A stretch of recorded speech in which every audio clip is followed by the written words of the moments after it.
Let this be a reminder to you all that this organization will not tolerate failure.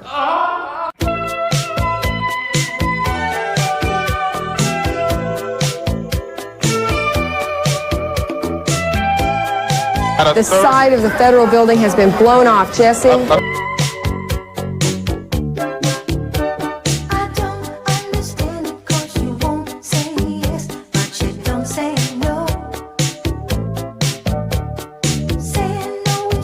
They believe they were part of a CIA project called MK Ultra.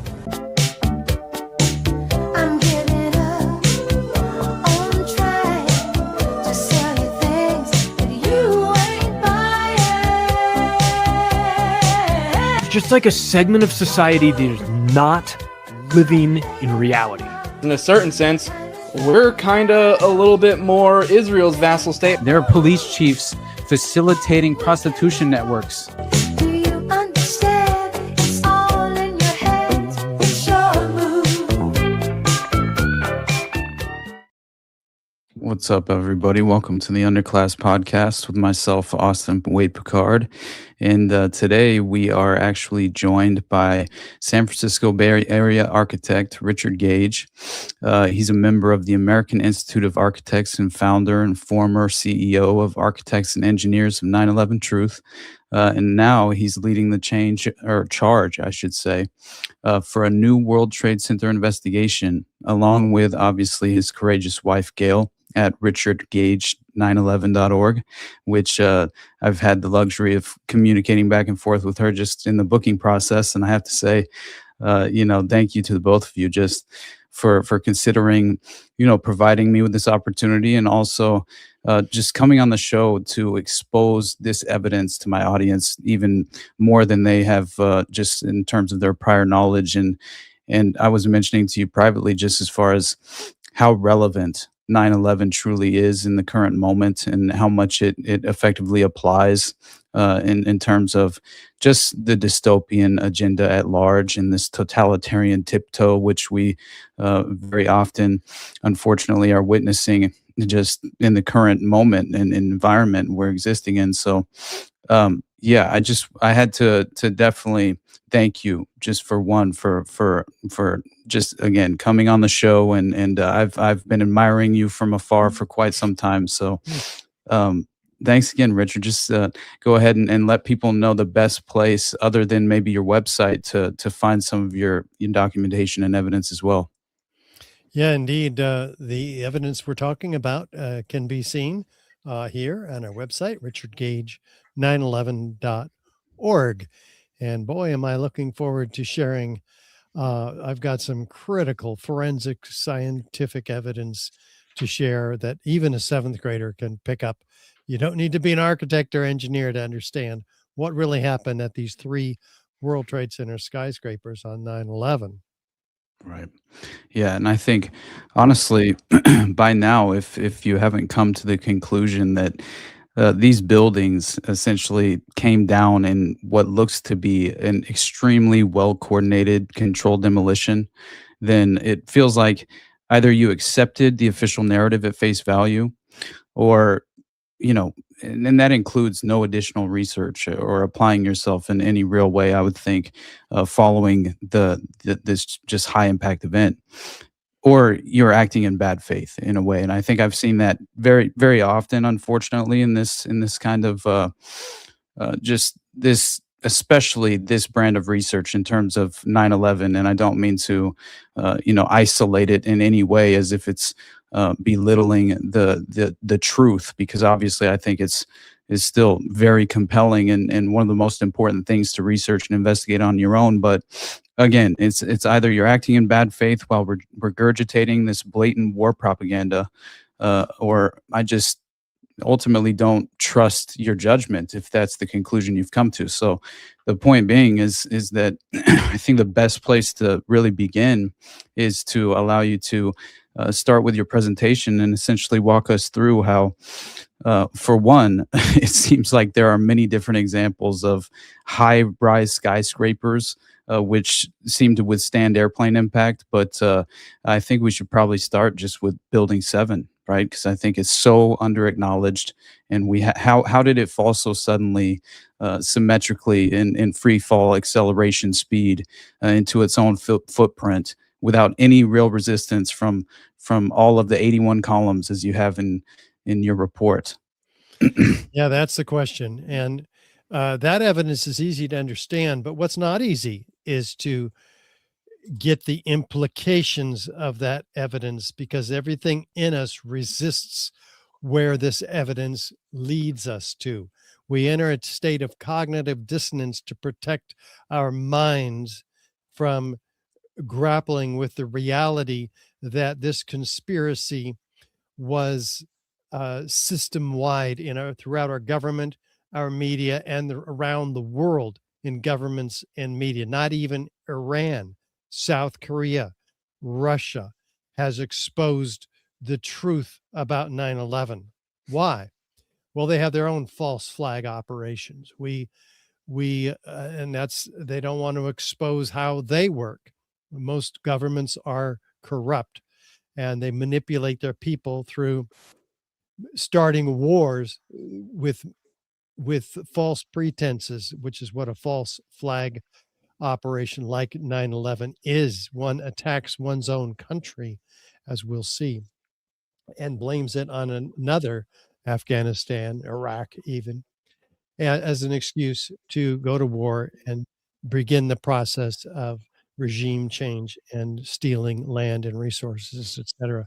So that's well, in addition to the justice for the thousands of Americans who were killed on 9/11, we want justice for those family members, as well as justice for the countries that we have illegally invaded and entered into a state of uh, real problems with our country's Absolutely. reputation with regard to torture and the 2.3 trillion dollar global war on terror, imprisoning uh, uh, people from all around the world in Guantanamo, etc. So yeah, we've got reasons to do what we're doing, and it's not going to be easy for most people who aren't aware of this, and that's who we're trying to reach, right? So you guys who know all this stuff, including Austin, um, do Austin's job for him, because he's for years trying to get this information out, and we're giving it to you on a silver platter here. So be sure to share it with everybody you know, every architect and engineer that you can find. Make sense? Absolutely. I can't urge the audience enough to follow those instructions, and really 9/11 itself is truly the ultimate watershed moment. In a way, it marked a major turning point just in modern civilization and society at large, and causing just a profound global impact, right? And as you alluded to just a moment ago, and the war on terror, just personally for me, it honestly served as this philosophical conduit, almost causing me to very much adopt these anti-war principles that I still abide by, and attempt to practice on a daily basis. And that's the ultimate goal here, is to just provide a spotlight and ultimately prop up the victims' families and the victims themselves, and the stories that have gone so just untold in a way, and ultimately been memory hold in this unfortunate dystopian outcome that allows this cycle to repeat itself. And so, anyway, where would you like to start? Honestly, Tower 7 probably would be the best place. Yeah, because most people don't even know about it. Most architects and engineers know nothing about the third worst structural failure in modern history. Should have been the most studied structural failure ever through all the universities, and yet they don't know about it. It's been swept under the rug almost completely. We go to conferences all around the world and present Building 7 going down in our evidence booth on the expo floors. And we show architects and engineers this. Did you know about this? Oh, that's a controlled demolition. Yeah, but did you know when it happened? No. When did that happen? 9/11. 9/11? What are you talking about? That's not one of the Twin Towers. Right. It's not. But it happened on 9/11 at 5:20 in the afternoon. This was a 47-story skyscraper, easily the tallest building in most of our states. It wasn't hit by a plane, and yet it went down anyway. 5:20 in the afternoon, New York time. It looks dwarfed next to the Twin Towers, which were the tallest buildings in the world at the time they were built. So, but it was huge. In fact, it was a football field in length away from the North Tower, and it suffered a little bit of damage when the North Tower came down. But NIST, the National Institute of Standards and Technology, who was tasked by Congress to explain these collapses to the American people, said this was not a factor in the building's collapse. Here's the damage, the red part here. Not insignificant, but NIST did say that it was not a significant factor in the building's collapse. NIST is, again, the National Institute of Standards and Technology, who did a report that came out 7 years later after 9/11. And in this report, they finally deal with it because they'd been avoiding it for that long. And when anybody who knew about this building's collapse, which is very few and far between, didn't they would have forgotten about it by the time this report came out. Hey, here's the collapse. At 5:20 in the afternoon, this 47-story skyscraper, on the left, you see the east penthouse coming down. Then 7 seconds later, the entire building does this. Like you said, Austin, straight down, uniformly, symmetrically into its own footprint. We're going to break that down. Let's first listen to NIST's Shyam Sunder, the project leader of this study, and talk about the cause of this building's collapse. What we found was that uncontrolled building fires caused an extraordinary event. The collapse of World Trade Center 7 was primarily due to fire. Fires. Okay, well, we should look at those fires. Here they are. They're few, they're small, they're scattered throughout the building, and they are fairly insignificant.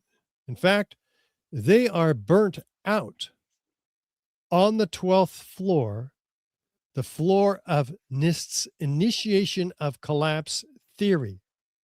Over an hour before the building comes down, these fires are burnt out on the 12th and 13th floor.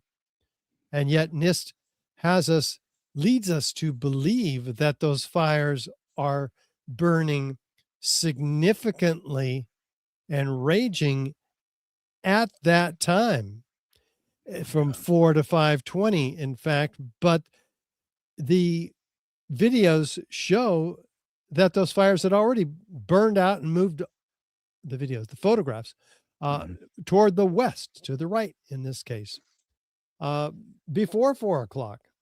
So NIST is relying on information that is false to propagate their theory that this building came down by fires. We'll dive into that, but just know that we have never in history lost a steel frame, fire protected structure due to fire, ever.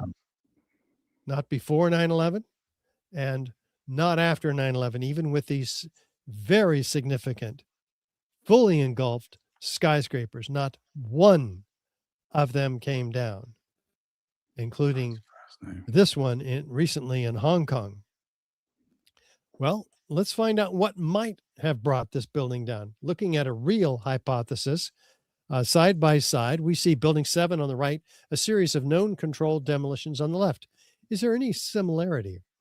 Is there enough similarity to warrant an investigation into the possible use of explosives, especially since this building came, according to NIST, was brought down by a fire? The official cause of this building's collapse, that hypothesis, should have been probably the last hypothesis, and the controlled demolition should have been the first one. Right. So, no, it was relegated to a series of very frequently asked questions put on NIST's website much later.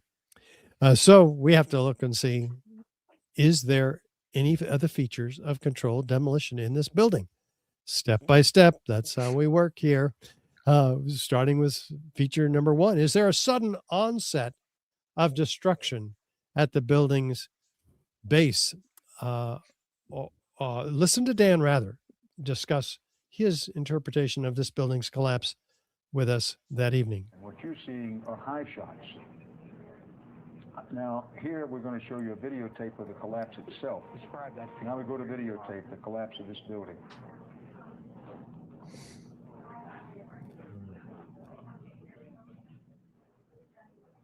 It's amazing. Amazing, incredible, pick your word. For the third time today, it's reminiscent of those pictures we've all seen too much on television before, when a building was deliberately destroyed by well-placed dynamite to knock it down. What is that, Dan? Deliberately destroyed by well-placed dynamite to knock it down? This is him using his frame of reference. We all have seen the old hotels in Las Vegas, for instance, as they come down. It's kind of fascinating, mesmerizing to watch. But he never repeated this. In fact, we've never seen this building come down with only a couple of exceptions on mainstream television. Again, it's been swept under the rug. Well, let's look at feature number 2. Is there a straight down symmetrical collapse? Let's look from West Street. Pretty straight down, pretty symmetrical. How do you do that? It's not easy. There's only a handful of companies in the world that can do this, and they are very expensive. They have to take out the core columns first, within a fraction of a second, floor by floor, followed about a second later by the perimeter columns. Any deviation in that pattern, the building will, of course, begin to tip over. Do these fires have that level of precision? Of course not. Again, this is 7th grade stuff. If you have any asymmetry in those explosives, or some of them don't go off, you can have some real problems like this, where the building just rolls over onto another building or stops if those explosives don't go off. Somebody has to go back into this building and fix that. Not going to be me. If the building is damaged on one side, as NIST claims, on the northeast side, for instance, due to fire, or on the southwest side, due to the damage from the North Tower, either way, on one of those corners, the building is going to tip over to the weakened side. This is pretty straightforward physics. There's an increasing, according to the law of entropy, increasing chaos is what happens. It just falls to the weakest side. Well, let's look at feature number 4. How fast is this building coming down? Well, it's coming down at freefall. This is documented by physicist David Chandler very clearly. And what's freefall mean? That's as fast as a bowling ball falling out of the sky. Jeez. It's gaining speed every second, the definition of acceleration. That means that not one of these incredible series of load carrying columns gave any resistance. NIST actually acknowledges this, and after being publicly embarrassed by members of AE 9/11 Truth in their August 26th, 2008 technical reference conference, they were, because they had been previously denying that it came down by free fall. They actually said that would mean there'd be no structure underneath it. Wow. Right. Where did the structure go is the question now, since in their final report in 2008, they acknowledge and put in writing that for a third of this building's 7-second fall, it is in free fall. Well, where did those columns go? There are 81 of them on every floor, or 82, depending on how you count. So Did these columns take them all out Right. at once with that precision? No. So now let's look and see what happens in the pile, because we can learn a lot from looking at the pile. What do we see? Like a house of cards, it falls. This is a moment resisting steel frame building, 47 stories tall, that comes to a 3 to 6 story pile. And so how is that even possible? Moment resisting means that, in this case, like an earthquake, the steel acts in a ductile fashion. It bends and moves. The columns are welded to the beams, mostly at the perimeter. That's the strongest connection. These connections are designed not to fail before the beam does. The beams will fail first. The columns will fail first before any of these connections fail. This is a common understood fact in structural engineering. And yet we have the whole thing falling like a house of cards, meaning the connections all failed. Well, wait a minute. That doesn't even happen in these buildings, which fall by natural causes, in this case, earthquakes. The building falls over to the path of least resistance. The columns and beams are not severed one from another. The concrete is not pulverized to a fine powder. So we have it falling like a house of cards. What can do this? Can these fires do this? No. We know that that can't happen either. Well, we ask ourselves, what can make that happen? Well, explosives have done this before. Let's look at some witnesses of explosions, because NIST says there are no witnesses of explosions. So let's look and see if there, in fact, are. We were watching the building. Here's one. It was on fire. The bottom floors of the building were on fire, and we heard this sound that sounded like a clap of thunder. Turned around, we were shocked to see that the building was, it looked like there was a shock wave ripping through the building, and the windows all busted out, and it was horrifying. And then, about a second later, the bottom floor caved out, and the building followed after that, and we saw the building crash down all the way to the ground. The bottom floor caved out about a second after that. The building came down. You heard a sound of a clap of thunder, a shock wave ripping through the building, the windows busting out, and then the building coming down. NIST claims, if there's any sounds of explosions, that was the building coming down. No, they're very clear, these witnesses. Let's listen to Kevin McPadden, former Air Force medic. You heard explosions, like boom. It's like a distinct sound. It's not like when in compression, like boom, boom, boom, boom, boom, like floors that were dropping and collapsing. This was boom, and like you felt a rumble in the ground, like almost like you wanted to grab onto something. To me, I knew that was an explosion. There was no doubt in my mind. No, nor in the mind of Bill Rosati. I was standing like 2 blocks away, and all of a sudden I just seen a big flash, and then I seen the building coming down, and I just seen people just running everywhere. A big flash, and then the building coming down. Okay, this is helpful. How about Captain Richard Patterson of the FDNY, who was a first responder? 1-7 let go as well, and was a series of concussive explosions.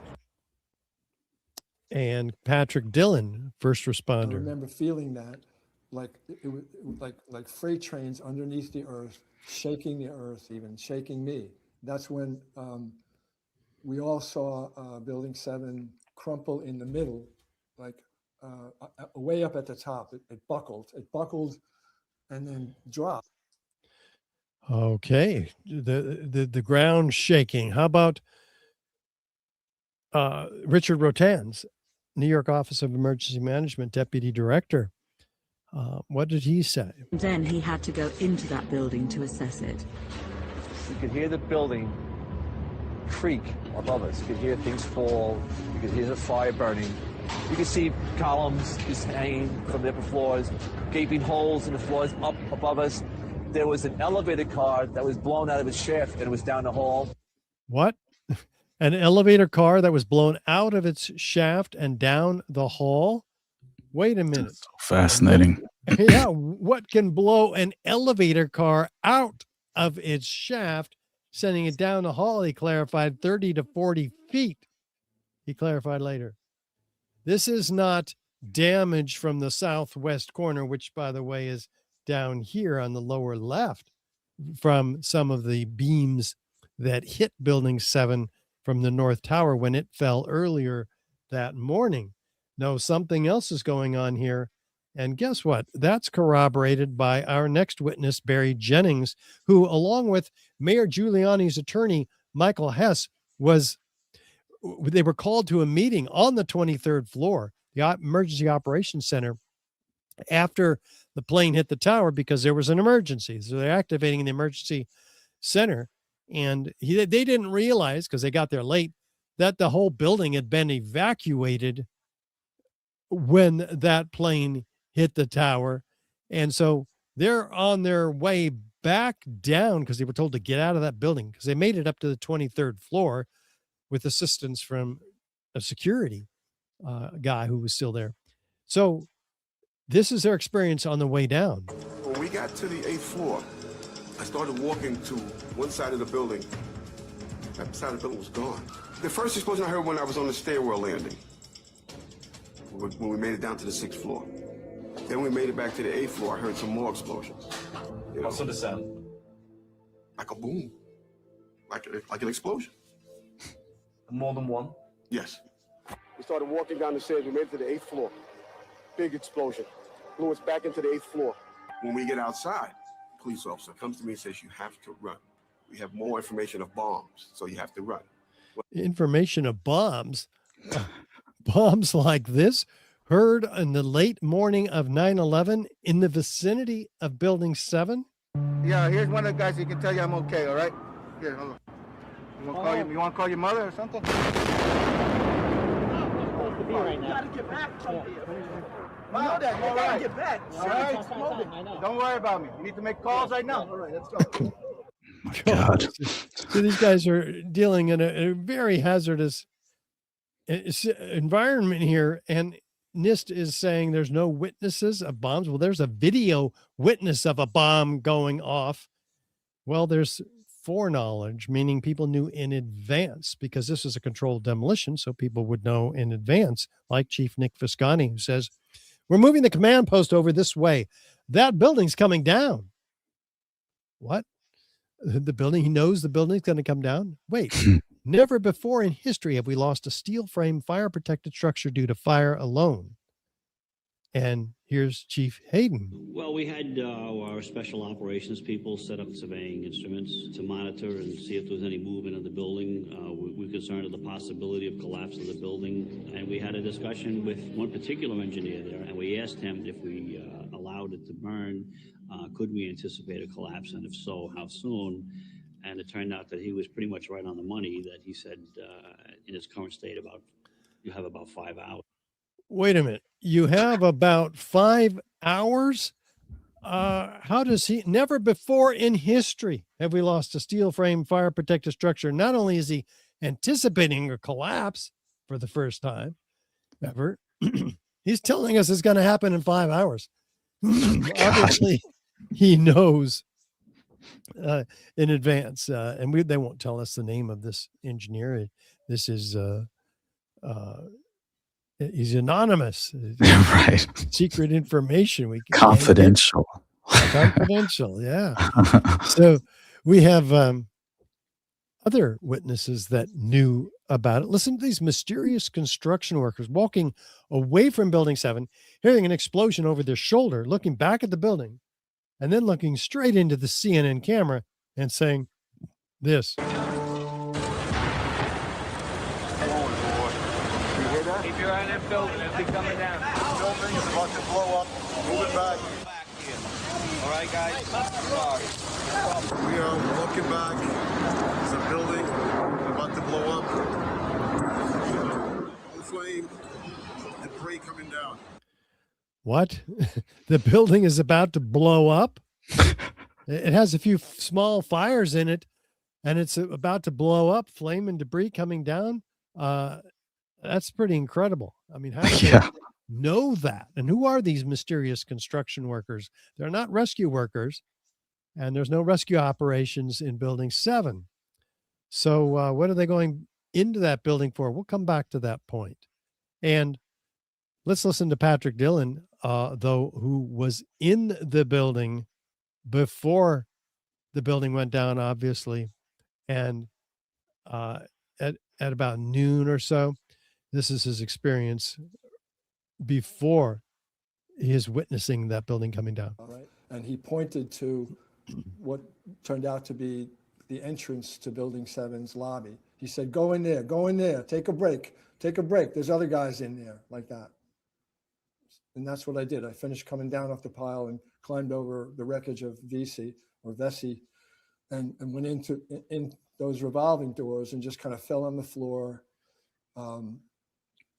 There were other guys in there doing the same thing I was, just shaking their heads and spitting out poison and trying to get their lungs back together again, as I was. And I was on the floor. These battalion chiefs come in through the revolving doors. There was 3 of them. They had the white helmets. I didn't get any IDs off them.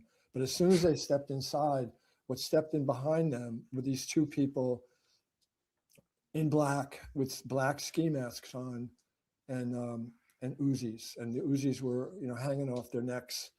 And I don't know what they were or who they were, but the battalion chiefs started yelling at us, right? Ordering us to get out of this building. They're going to pull the building. Everybody out now. And they ordered us back out. That was pretty darn interesting.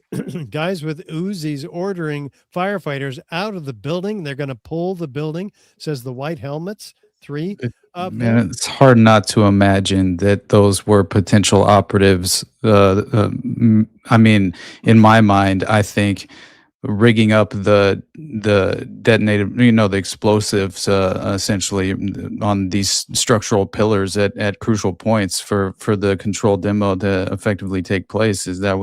That's what it seems like you're alluding to in a way, and it very much would apply to a covert operational standpoint of how you would, I would think, go about achieving that goal. But I don't know. What's your thought on that? We'll see more evidence of exactly that. Okay. Coming up. And here's additional foreknowledge that supports that conclusion from Richard Patterson again. So he and I made our way over to the entrance of the building. Before we arrived there was a construction worker who happened to be, he emerged from the dust cloud and walked past the chief and I. And he said, he had overheard the chief's comment, and he paused and said, that'll be coming down around 5 o'clock. We part ways, we arrive at 7, and there were 2 paramilitarily clad men with black rifles, sunglasses. And as we approached the entrance, they closed ranks and said, one of them said, this building has been secured, which is odd because in my experience in the FDNY, anybody preventing access to the fire department in the event of a fire, that's a criminal act. The chief and I were not in a position to argue the point, given the inequality in weaponry present. So, oh my God. This construction worker says that building's coming down at 5 o'clock. So he knew. That's pretty incredible. And then there's a second source for paramilitary clad individuals, probably associated with the owner of the building, Larry Silverstein. And we have, before Kevin McPadden heard those explosions that he witnessed, and we heard earlier, he was and others were held back about 6 blocks away from Building 7 because they were expecting the building to come down. They were told that it had structural damage, like what Chief Hayden said. So this is his experience listening to a radio held in the hands of what he believed to be a Red Cross worker. At the last few seconds, he took his hand off, and you heard 3, 2, 1. What? Wow. Do buildings come down by fires to countdowns? What is really going on here? And how did the BBC know about the building 20 minutes before it collapsed? The collapse of this building was announced. Now, more on the latest building collapse in New York. You might have heard a few moments ago, I was talking about the Salomon Brothers building collapsing. And indeed it has. Apparently that's only a few hundred yards away from where the World Trade Center towers were.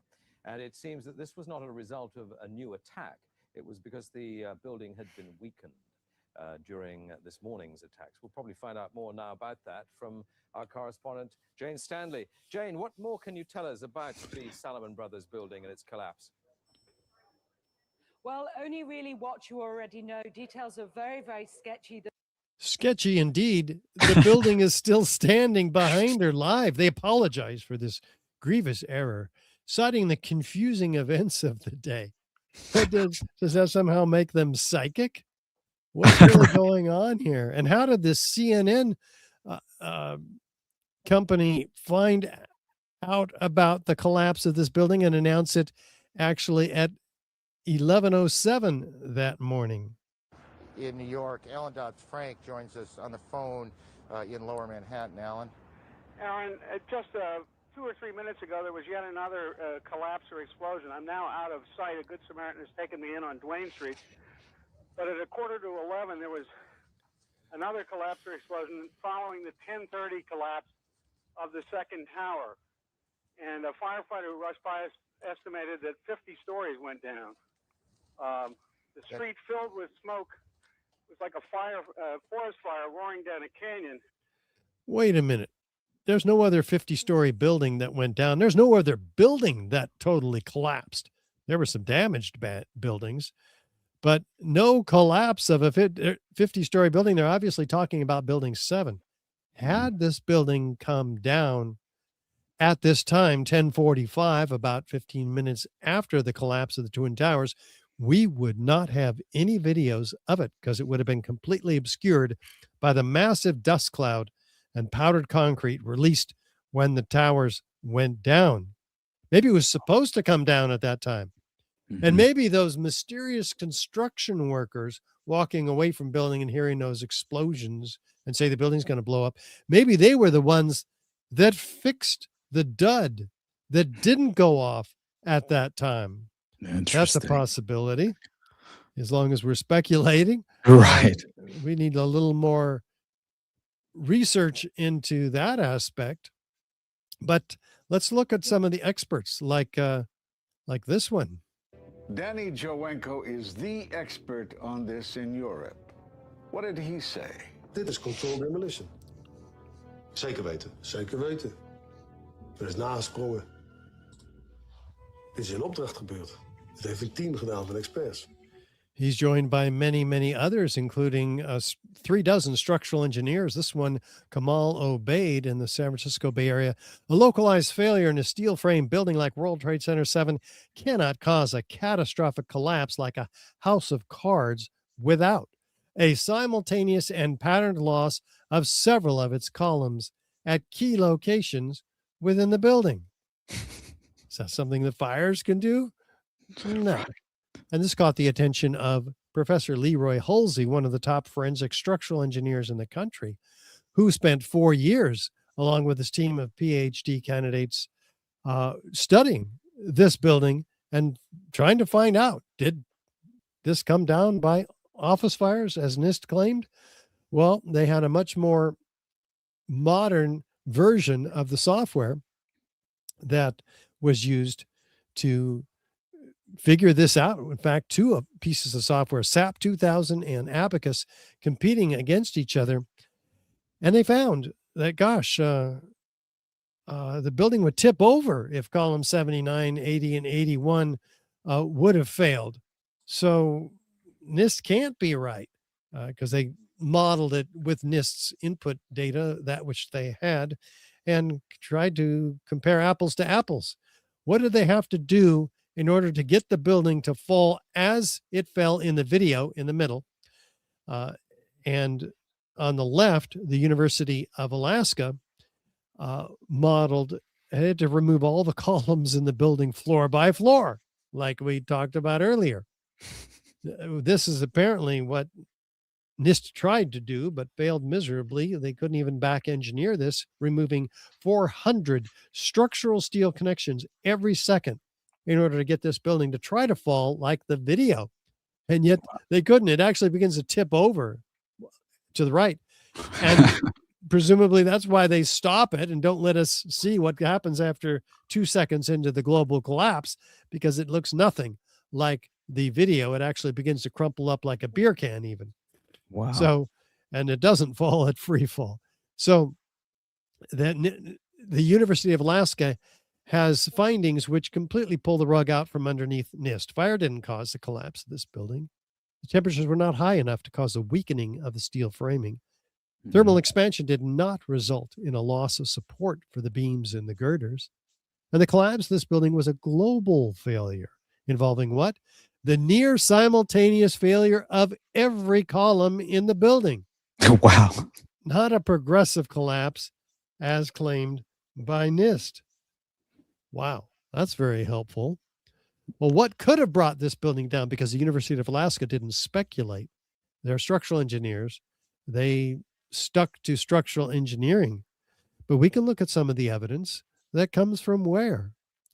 FEMA, for instance, evidence of extreme heat, unaccountable for in the official narrative, put in FEMA did the first report in May of 2002. They called it the Building for Performance Assessment Team Report. And this was a metallurgical examination of the steel from Building 7 and the Twin Towers. What did they find? Never before observed eutectic reactions, intergranular melting, capable of turning a solid steel girder into Swiss cheese, like we see from this piece of World Trade Center 7 steel. Fires can't do this to steel. Fires don't melt steel. Jet fuel doesn't melt steel beams. What can? Well, they give us a clue here because the Twin Towers, to which all of this section of evidence applies, as well as Building 7, as well as to Building 7. What did they find? Rapid oxidation and sulfidation. What? Liquid iron. That's molten iron. Sulfur formed during this hot corrosion attack on the steel. Well, that's very interesting. This is to the New York Times. They said this is perhaps the deepest mystery uncovered in the investigation. But NIST omitted most of this material from their final report because they came in and took over the investigation from FEMA in 2002 and carried it forward. Where does the sulfur come from?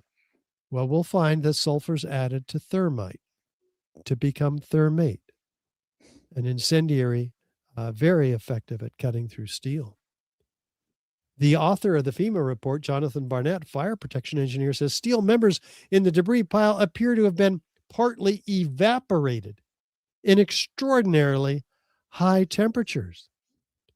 What can evaporate steel? Not office fires, not jet fuel. It takes 4,000 degrees, not just 3,000, which is where steel melts, but 4,000 degrees to evaporate it. This structural engineer who had access to the steel under a National Science Foundation grant, Abolhassan Astani, also says he saw melting of girders at the World Trade Center. Wow. Well, he doesn't know how they melted. Doesn't really care, actually, how they might have melted, but that's exactly what we see in the debris held by the crab claw excavators pouring molten metal. We know by its color what its temperature must be. That's the physics of control of molten metals. We're exceeding 2,500 degrees here. Where are we getting these temperatures? Not from jet fuel. Jet fuel burns about 600 degrees Fahrenheit. Some say 1800 degrees. Either way, we're far short of the 3000 degrees it takes to melt steel. That number, 600 degrees, is seen in many other documents as well. The worst fires can get to is 1830 degrees Fahrenheit. This is the experimental, the models that they use for mathematical worst cases in fires, 1830 degrees Fahrenheit. What can get that hot? Well, let's look at one option, an incendiary called thermite. An incendiary used by the military, thermite is a compound of iron oxide and aluminum, which when ignited sustains an extreme heat reaction, creating molten iron. In just 2 seconds, thermite can reach temperatures over 4,500 degrees Fahrenheit, quite enough to liquefy steel. We know that open-air fires cannot burn hot enough to melt steel, but metal had melted at the base of the towers. Appendix C of the FEMA report describes sulfur residues on the World Trade Center steel. The New York Times called this the deepest mystery of all. Sulfur slightly lowers the melting point of iron, and iron oxide and iron sulfide had formed on the surface of the structural steel. Sulfur used with thermite is called thermate, producing even faster results. Well, maybe we're getting somewhere here, because if thermite were used, it would explain the 4,000 degree temperatures Fahrenheit. No. Would also explain the presence of sulfur being added to thermite to become thermate, much more effective at cutting through steel. Would also explain something else found ubiquitously throughout the World Trade Center dust. Additional evidence of ignited incendiaries found by the U.S. Geological Survey in their particle atlas of the World Trade Center dust, put out in 2005. What did they find? Billions of what? Previously molten, meaning 3,000 degrees, iron, molten iron, the byproduct of thermite, not molten steel. This is iron. And microspheres. How do they get spherical? When you aerosolize liquids, they become spheres. In the case of molten iron under pressure, like explosives and incendiaries, they form spheres that cool and fall into all the dust. In fact, the EPA says this is a signature component. We don't know where they came from, but they're so ubiquitous that they're not even it's not even World Trade Center dust unless it has all these previously molten iron microspheres. In fact, the USGS doesn't know where they came from. Neither does R.J. Lee, who independently does studies on the dust. Up to 6% of some of these samples are previously molten iron microspheres. Up to 4 tons by extrapolation. You can figure out how much of this stuff there was. That's got to be answered. 4 tons of this material. R.J. Lee Group says that they're formed during the World Trade Center event, not before, by the welders putting the building together, not afterward by the iron workers taking the building apart, but during the event. Well, how do they get spherical? We could do an experiment and find out. The experiment is the arbiter of competing hypotheses. Let's do one. Here's some thermite. You light it, gets real hot, creates molten iron microspheres that cool and fall into the pan, and that's where they come from. Well, that's very easy. All of that was evidence of ignited thermite. Is there any evidence of unignited thermite in the World Trade Center dust? Well, yeah. A team of 8 international scientists led by Niels Harrit and Stephen Jones do an independent analysis of 7 independently collected dust samples that were handed or sent to them. People heard about their work that they were doing, so they sent them. Here's 4 of these samples. They are red-gray chips that were pulled from the samples. They thought they were paint. The biggest chip is about a 1/16 of an inch long, but unlike paint, they are attracted by a magnet, so they have a high ferromagnetic content. Interesting. These red-gray chips, they get real curious, and they do X-ray energy dispersive spectroscopy on the red layer. And what do they find? Spikes of aluminum and iron and manganese. Aluminum and iron, the ingredients of thermite. Iron oxide, I said iron oxide in its unignited form, rust essentially, and aluminum. What's that doing in the red layer? This is the signature of thermite. What's manganese doing? Manganese is one of those ingredients added to thermite to become thermate. So this is getting real interesting. They zoom in 50,000 times with an electron microscope, and what do they find?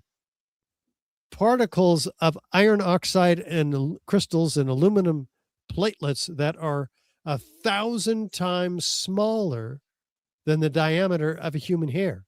This is nanoparticles, very high-tech stuff. They're found they're in a matrix of oxygen, silica, and carbon. This is organic material. Organic material is added to things like explosives like TNT and RDX to expand rapidly and knock things over. That's how explosives work. Whereas incendiaries work by means of extreme heat. They burn things up at 4,000 degrees Fahrenheit. But they get real curious. They say, well, where does this stuff come from? They do peer-reviewed literature and find from Lawrence Livermore Lab peer-reviewed studies that go back before 9/11. And it's called superthermite. The stuff exists. Explosive composites based on thermite reactions whose fuel and oxidizer constituents are intimately mixed at the nanometer size scale. You see, when you get the stuff so small, the surface volume increases exponentially when you go to the nanoscale. And you've engineered an incendiary to become more explosive. This is when they put it in a heater, a differential scanning calorimeter at Lawrence Livermore Lab, they ignite these chips. And when they ignite, they produce a lot of energy. And that's proving that it's exothermic. And that's exactly what these 4 chips did that were studied by the team. And they found that at about 800 degrees Fahrenheit, they ignite. So it's not paint. Paint doesn't have these exotic properties. No. In fact, when they ignite, they produce what? Molten iron microspheres with the same chemical signature as the molten iron microspheres found and studied by the U.S. Geological Survey and R.J. Lee, confirming their work. So we know exactly where these previously molten iron microspheres came from. They came from these red-gray chips. As if we didn't know, they're found attached to partially ignited red-gray chips, as you see here and here.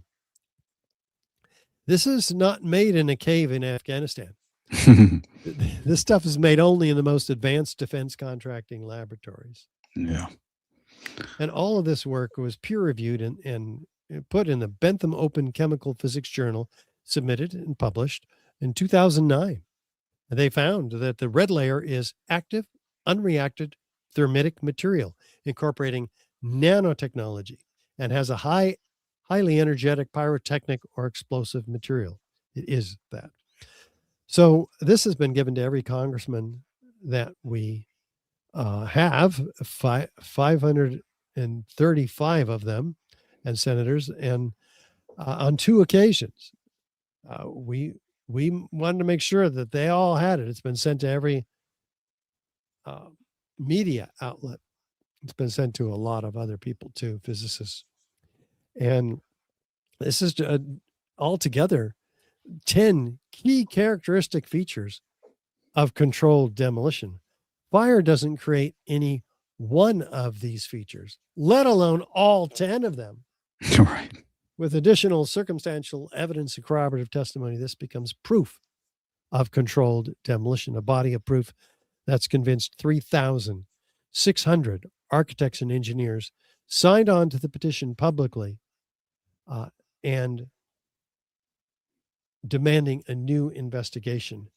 And part of that effort to get a new investigation is us taking many of those experts and our evidence to the grand jury, which we are doing and have made a film about this, a film series taking the hard evidence of the 9/11 crimes to court. It's called 9/11 Crime Scene to Courtroom.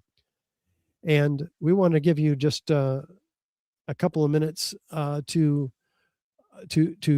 get a key insights into what we're doing here. We've released 5 episodes already. Here's a piece of the first one. No matter how improbable the conclusion may appear, when you've eliminated the impossible, whatever remains, however improbable, must be the truth. We're bringing alive in the film the 60 exhibits of the 9/11 WTC evidence contained in the Lawyers Committee grand jury petition that have already been submitted to the U.S. Attorney in Manhattan to present to a special criminal jury. This historic investigation is ongoing, and there's a role for you in it. Yes, you can help us bring the real perpetrators to justice. Through this film series, we're bringing together 24 experts in their fields. They ignored any scenario involving incendiaries. Demolition work, you're going to set charges on each floor. The building could not have been brought down by office fires. In other words, all of the interior columns over 8 stories came down, were basically lost at once. I could make out what looked like from a science fiction movie, molten lava, okay? And he paused and said, that'll be coming down around 5 o'clock. We'll be filming these evidence presentations, not only for our filings with the grand jury, also as presentations to each of you. We're inviting you to serve as virtual grand jury during each episode.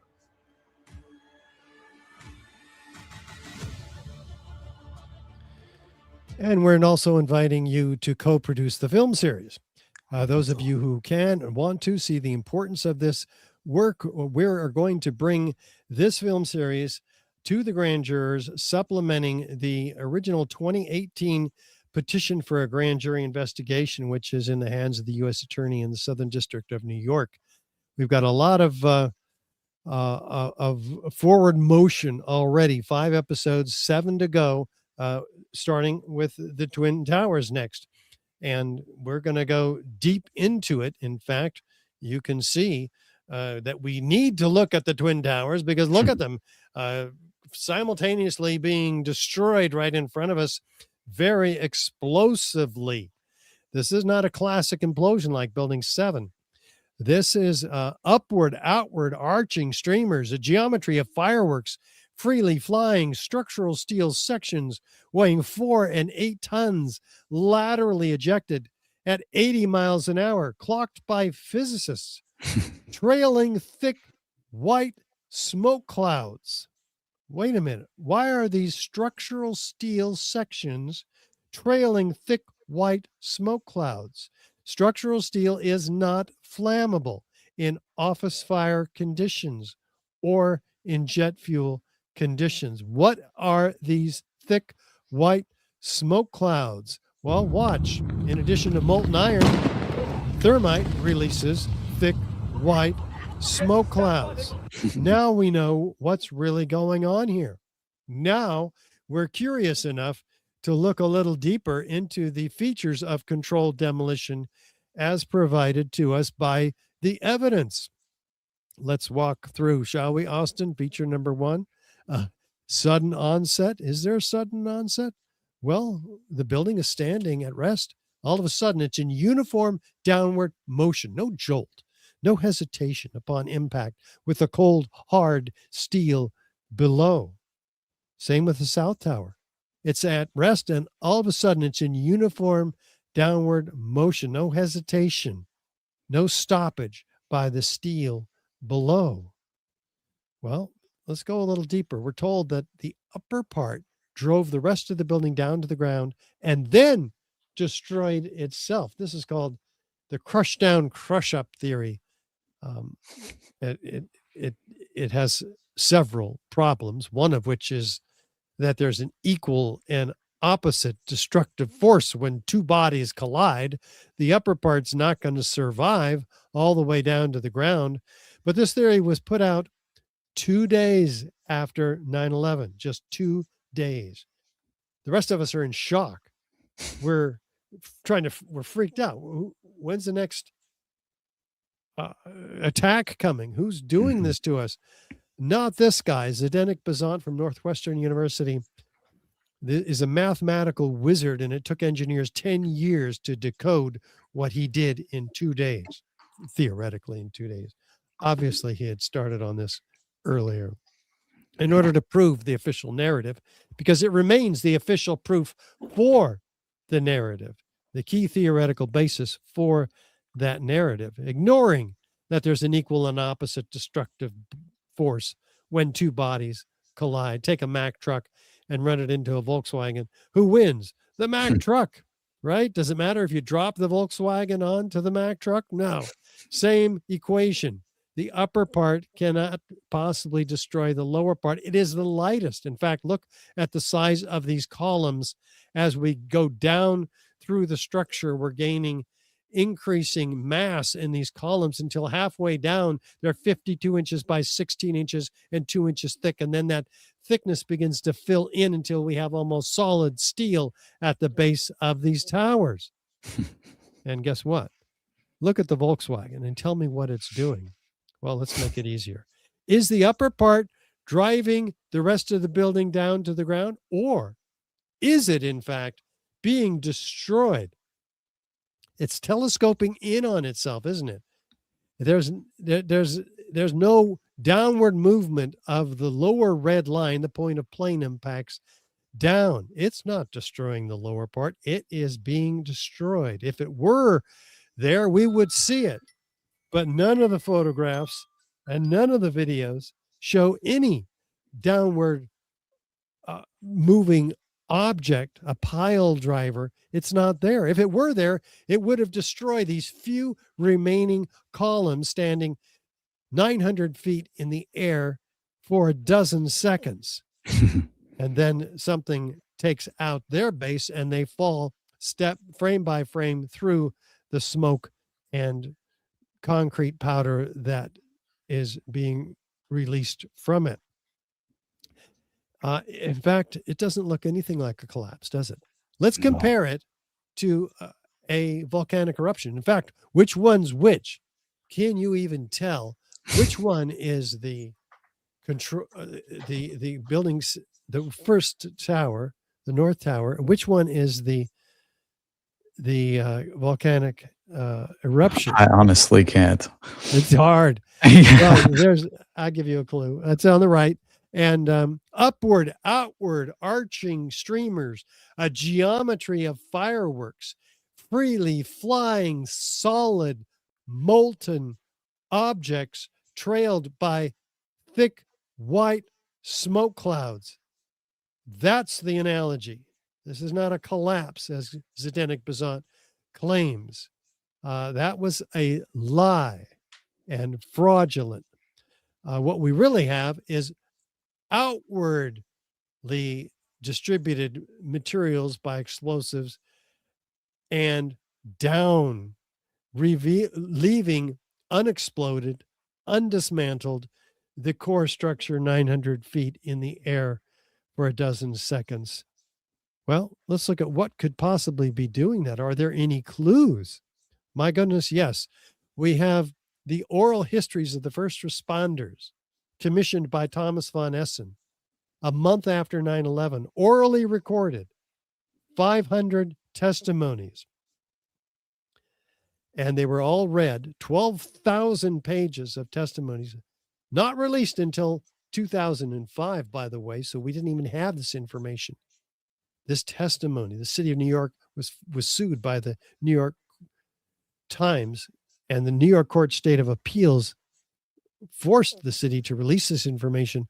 Graham McQueen, professor in Canada, read all 12,000 pages, and this is what he found.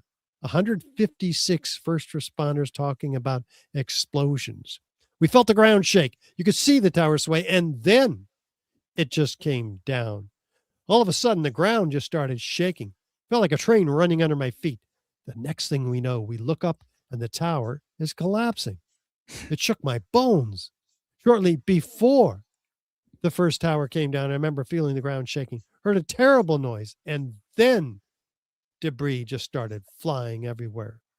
Again and again, you're going to hear the specific order of events from these witnesses. They're seeing something, they're feeling something, they're hearing something before the towers come down. I saw a flash, flash, flash at the lower level of the building. You know, like when they demolish a building, with each popping sound, initially an orange, and then a red flash came out of the building. And then it would just go all around the building on both sides. Saw a number of brief light sources being emitted from inside the building between floors 10 and 15. He saw about 6 of these brief flashes accompanied by a crackling sound before the tower collapsed. I saw low-level flashes. I saw flash, flash, flash. And then it looked like the building came down. An explosion appeared at the very top simultaneously from all 4 sides. Materials shot out horizontally. And then there seemed to be a momentary delay before you could see the beginning of the collapse. How specific does this fire chief, this expert witness, need to be? Right. There was an explosion in the South Tower, one floor under another. When it hit about the 5th floor, I figured it was a bomb because it looked like a synchronized, deliberate kind of thing. Seemed like on television when they blow up all these buildings. Seemed like it was going all the way around like a belt. All these explosions. The building was blowing out on all 4 sides.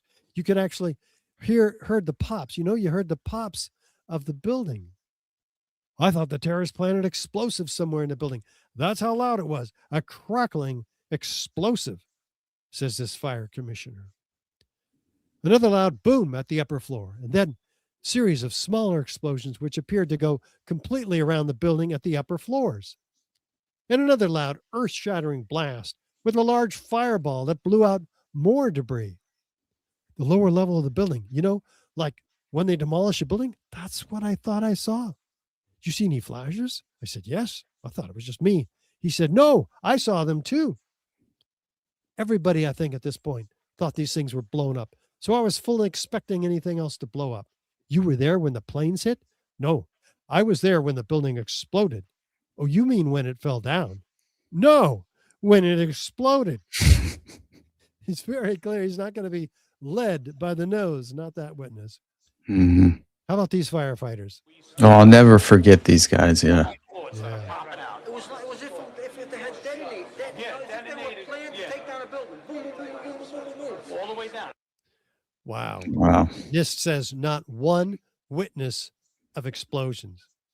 Oh my God. And Was it what? Do you remember? I just had the thought of, I think it was like 12,000 some odd witnesses whose testimony was apparently given to taken by the 9/11 Commission, I believe it was, and I think it was only like 160 which were actually conducted publicly, and a vast majority of the testimonies were just thrown out at the end of the day and never made public whatsoever. And those individuals had to basically rely on, attempting to push that story and official, at least their own alternative narrative, which obviously runs counter to that of the official narrative, which you just laid out so much evidence proving that it seems as if there are military grade incendiary charges that were strategically rigged on various structural points and pillars in the buildings themselves. But it reminded me of these guys specifically because I remember them and also a couple other firefighters drenched in the soot and everything that they had just gone into one of the first towers and were out on the street before the official demo happened. And I do remember, what was it? Oh, is my mic coming in a little hot? I should try and do something about that. But anyway, not to derail you, I just, there's one other individual I always remembered, which was, they called him the last man out. He got this kind Willie of moniker. Rodriguez. Yes, yes. It's a fascinating story, right? Just as far as More claiming it witnesses was of explosions in the exactly, basement. exactly. Sub basement level from underneath them and exploded upward. And yeah, just fascinating stuff, and again, he was just very much, I think he even was invited to the dinner at the White House by George Bush, George W. at one point, and as an honorary award recipient. It's very Yes, strange how he was cast he helped aside. many firefighters gain access to places they couldn't get into in order to help people that they needed to help. Right. It's incredible, and we're just getting started with this evidence. This is feature number 3. Is there a straight down progression? Watch this. We have the South Tower actually beginning to tip over, so it's tipping over at 22 degrees and falling off of the building below. So there's asymmetrical loading on the building below by this part that's falling off. There's asymmetrical damage from the fires. There's asymmetrical damage from the airplanes. How in the world then do we get complete symmetrical destruction all around the face of each of the buildings, just like the firefighter said, all like a belt, all these explosions all around all 4 faces? How does that happen with all the asymmetry going on up above? Well, we can get a clue by zooming in on the corner, the leading corner of these explosions in this tower. We have easily in this looped video, we can see at least a dozen independent explosions, floor by floor explosions. This is not a nuclear weapon going off, as has been hypothesized by some. This is not directed energy weapons. These are clearly explosions independently, must have been pre-placed with cutter charges, floor by floor. And you can even see a squib or an isolated explosive ejection in the lower frame there. And that's darn interesting because that is the next feature of our controlled demolition features. Isolated explosive ejections called squibs in the controlled demolition industry occurring well below the zone of destruction, like here, 20 stories below, 40 stories below. We have these isolated explosive ejections. They're even occurring as far down as 60 stories below. There's no accounting for these in the official narrative whatsoever. These isolated explosive ejections, as seen in this video of the South Tower, simultaneously in this looped video, we see a dozen of them on the left side. And what's happening with them? They are essentially turning the structure to individual pieces, which then don't maintain their rigid shape and roll off the building to the right, but they begin to settle down because it's no longer a rigid object with angular momentum. It becomes like an unleashed bag of sand. So we have the building coming down pretty fast also here. It was measured, again, the acceleration by David Chandler. It's near free fall acceleration. It's 64% of the acceleration of gravity. That is almost free fall acceleration. It's gaining speed every second. It's accelerating 2/3 of free fall. And so how does that happen? Through the structural steel that at the bottom looks like this. There are 47 massive core columns inside the building, and there are 240 perimeter columns that look like this, more steel than glass on the exterior of this building. So, and it's coming down. It's not slowing down when it meets all of this steel. It's getting faster and faster and faster. It makes no sense. And so when you look at what happens to these steel beams, you even get a more clear picture of what's going on here, because they are laterally ejected, impaling skyscrapers all around them, landing up to 600 feet away, destroying the winter gardens of the World Financial Center across West Street, destroying the Deutsche Bank building, a skyscraper that had to be dismantled floor by floor manually. These are those sections. You see the gentleman crawling on them. They are huge, and they are built up square columns every 3 feet, 4 inches, all the way around the building. They are connected to each other, top and bottom, by 4 5/8-inch bolts.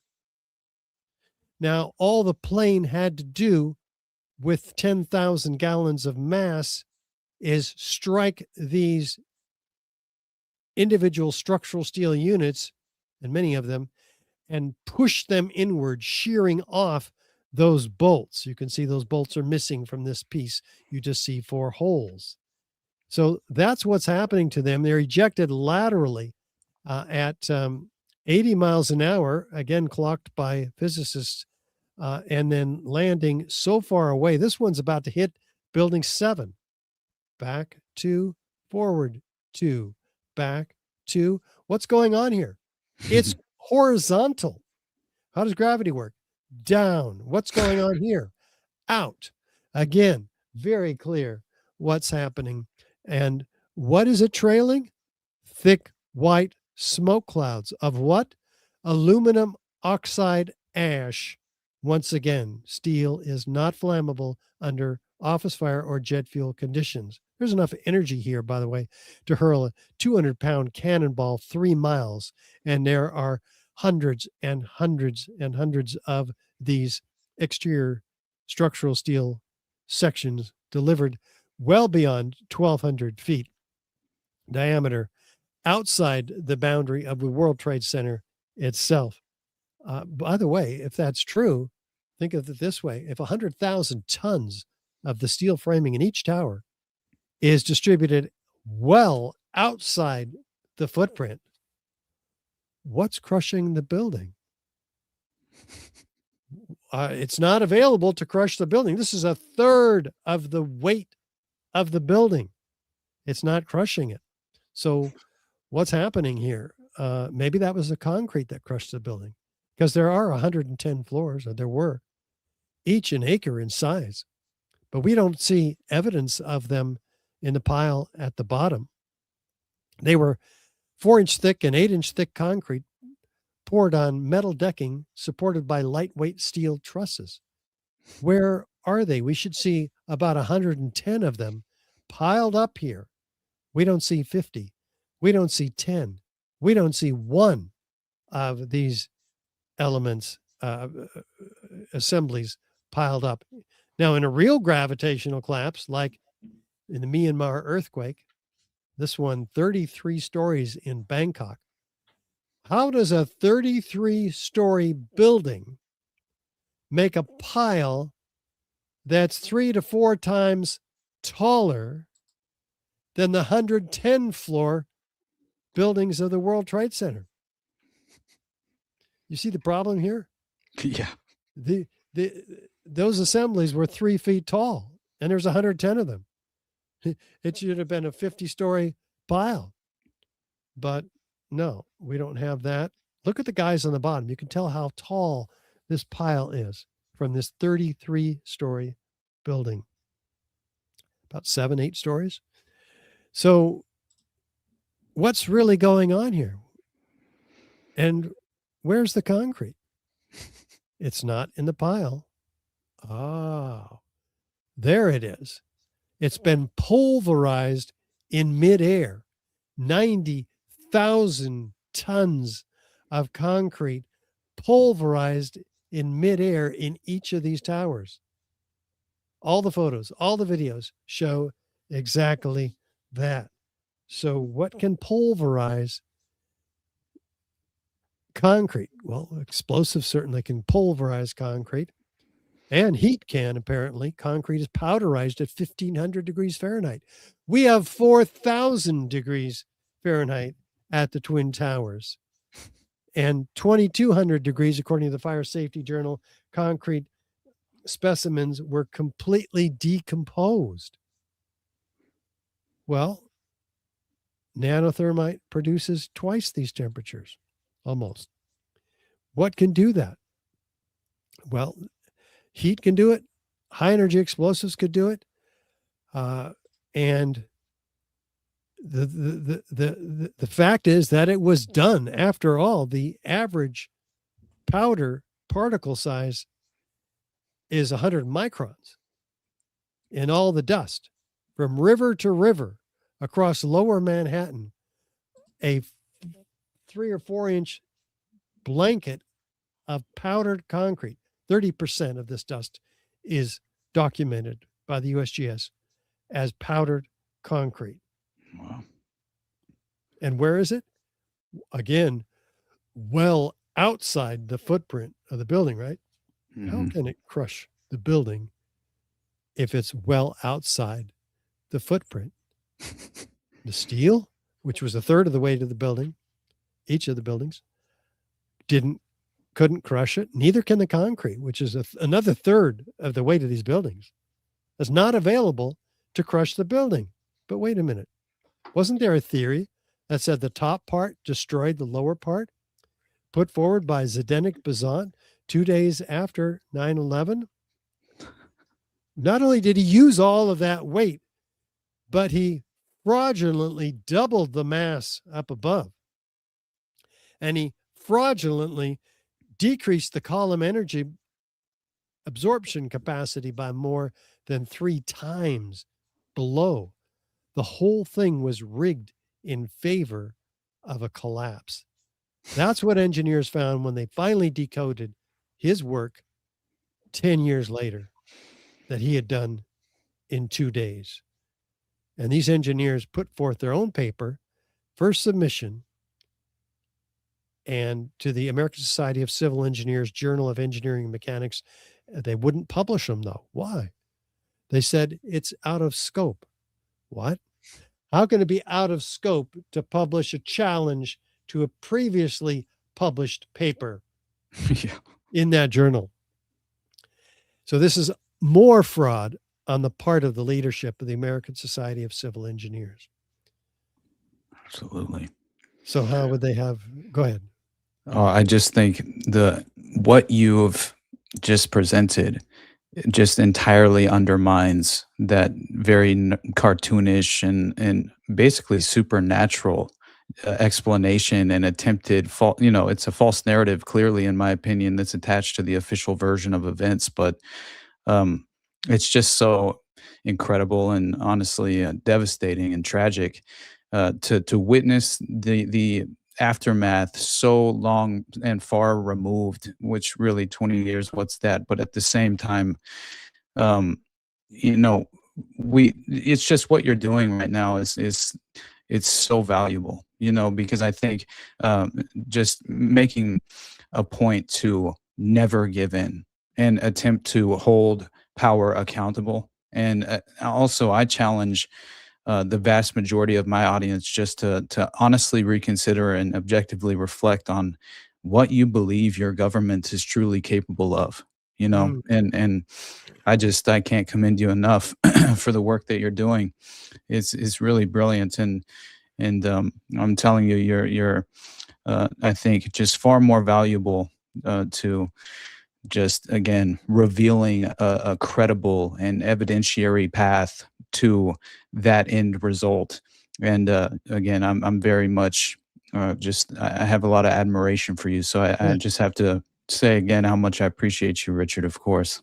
Thanks, Austin. I really appreciate that, and we'll close with the question: how would they have gotten materials into the building? Because there's a couple of possibilities here that are screaming for attention. One is the fireproofing upgrade that happened in the months and years prior to 9/11, which coincidentally happened on those floors that ended up being hit by these planes. Meaning, who was in control of these planes also, right? Were the hijackers even on the planes? Were the planes remotely guided? And that technology did exist, and there's others who have as much proven that that was the case. But could they have been applying nanothermite instead of fireproofing in a covert operation? Because there is liquid applied fireproofing. It's called intumescent paint. And maybe they thought they were spraying that on the people who were applying it. Who knows? But we need a real investigation. This is researched by Kevin Ryan in his blog, digwithin.net. We also know if you had access to the elevator shafts, you'd have access to the core columns and beams throughout the building. So, gosh, wouldn't it be convenient if you had an elevator modernization going on the 9 months prior to 9/11? That would give you access to every elevator shaft. But if you've ever worked with gypsum board, of which there's 2 inches all around each elevator shaft, you'd realize that there's a lot of dust when you cut that much gypsum board. Well, listen to the testimony of Scott Forbes, Senior Database Administrator at Fiduciary Trust. It was probably the week leading up to 9/11. Every morning I'd come in around 7 a.m. and the dust was incredible. It was filthy. It was like the cleaners weren't cleaning. Right where the windows were, there was a sill which enclosed radiators. I was sick to death of the dust which was appearing on the windowsills. It was dirty grey and very, very noticeable in that week leading up to 9/11. Very interesting. So some real research into this elevator modernization is needed. It was documented in Elevator World, March 2001. Ace Elevator had this contract. They came out of nowhere to get the contract from Otis Elevator, who had installed and had been maintaining these elevators up to the time. But the Ace Elevator employees, 50 of them, it says here by Dan Boyle, says they were called out to a union meeting that day. They didn't even show up for work. Very interesting. Who were those guys? And what was this company, Ace Elevator, who had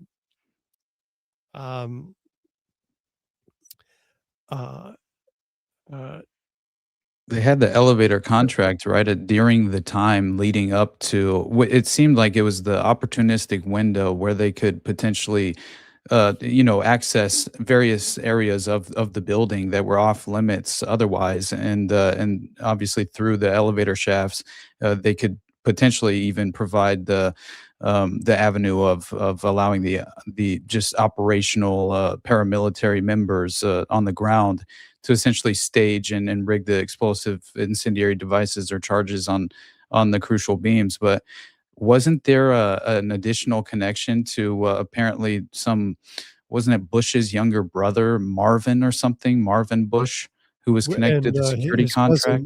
and his cousin Wirt Walker III, they were officials on the board of the Securicom Stratosec, who had the security contract up until the day, curiously, of 9/11. We certainly want an investigation of that security company, of those individuals who ran it.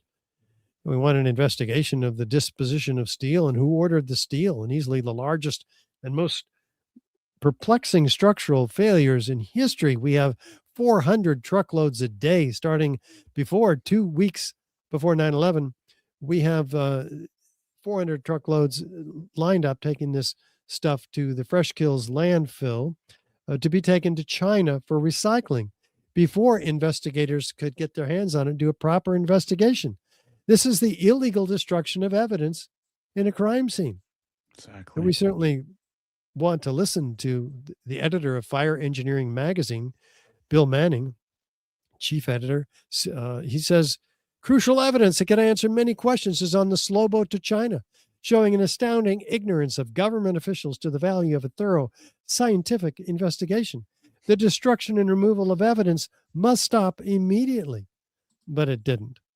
And that's why we have, with the Twin Towers, including the evidence for extreme heat, which we have already looked at, 10 key characteristic features of controlled demolition. Fire doesn't create any one of these, let alone all 10 of them. With additional circumstantial evidence, corroborative testimony, that becomes proof of controlled demolition.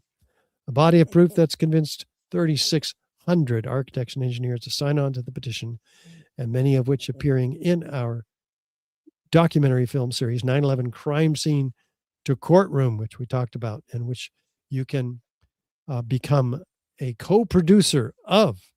So just visit 911c2c.org. That's the film website, 911c2c.org. And know that we have had a breakthrough in the 9/11 Truth Movement at our 24th anniversary conference in Washington, D.C., keynoted by Senator Ron Johnson, who has offered his platform to have a real investigation into the questions raised by 9/11 by millions in the 9/11 Truth Movement, including now Tucker Carlson. So that's all good news. There are other documentaries that we have. 9/11 Explosive Evidence Experts Speak Out. 40 high-rise architects, structural engineers, metallurgists, chemists, physicists, controlled demolition experts, all laying out the evidence. The 15-minute documentary just on Building 7, narrated by actor Ed Asner, very professionally done for PBS. And the documentary about the University of Alaska's study by Professor Leroy Hulse, 7. And also all this evidence is nicely outlined in our brochure, which you can download for free in our store at richardgage911.org, and give to every architect and engineer you can find, everybody else that you know, because the truth about 9/11 is dark. Yes. Where do you draw your line in the sand? You're going to wait for the next 9/11? Don't do that. We've already had 2 of them, major ones. You may have missed them or not realized they were false flag operations. Gaza, the October 7th invasion, in quotes. Absolutely. And COVID, with a false disease manufactured and a false solution ready for it. Speak the truth about these things. Send this podcast of Austin's very far and wide. After all, it's not too late, but it might be soon, because we're about to lose our country, the most free country on the planet. If it goes, the planet goes. All the other countries go with it. Don't let that happen. Be a patriot. Wake yourself up first. If you haven't already during the course of this presentation, and send this to every architect and engineer, again, that you can find, the media representatives, your elected representatives. That's what we're looking for, Austin, right? Absolutely. And again, Richard, I'm telling you, you are one of the most just formidable and credible voices out there, just in terms of 9/11 truth for, well over 20 years at this point. And as far as leading the charge and advocating for a new investigation, I think it's an effort. It's just such a valuable effort to achieve some measure of accountability as far as, and most of all, justice for the victims and their families, as you mentioned a few times before. And so I just want to, again, reinforce the notion that obviously COVID and October 7 were both very key and I think efficient and effective emotion arousing violent false flags, which I believe is very much a part of the playbook that is recycled, unfortunately, far too often. And I just, at the end of the day, with this subject specifically, so much is always left unsaid, and it's just kind of the nature of 9/11 and the event itself. But yeah, we have to somehow reject this self-perpetuating system of unaccountable bureaucracy, because I do think that's what has taken far too just, it's been entrenched systematically in a way, and it's something that you are clearly pushing back on, and again, couldn't be more grateful. And so the aggressive implementation of the Hegelian dialectic is alive and well, right? And if we're ever supposed to potentially mount some type of defense, right? I think it's honestly, it's something that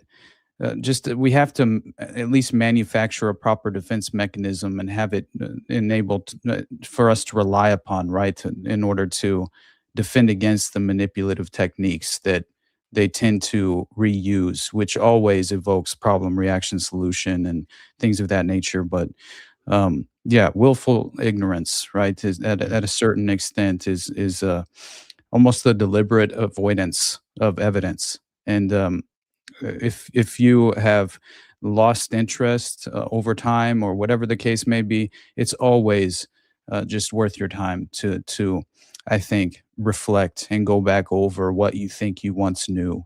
And but beyond that, I couldn't appreciate you more for what you're doing, and I hope we can have another conversation in the future at some point. And again, if there's any other thing you would like to plug before you leave, please do. But otherwise, I'm forever grateful, Richard, and it's great to officially meet you in person, honestly. Oh, thanks so much, Austin. Appreciate that very much, and appreciate the kind attention of all of your great viewers, and encourage people to share this information. We're not here to just talk to you. We're here to talk to everybody you know. And you are compelled, I hope, to let them know about this evidence, which changes everything. Thank you.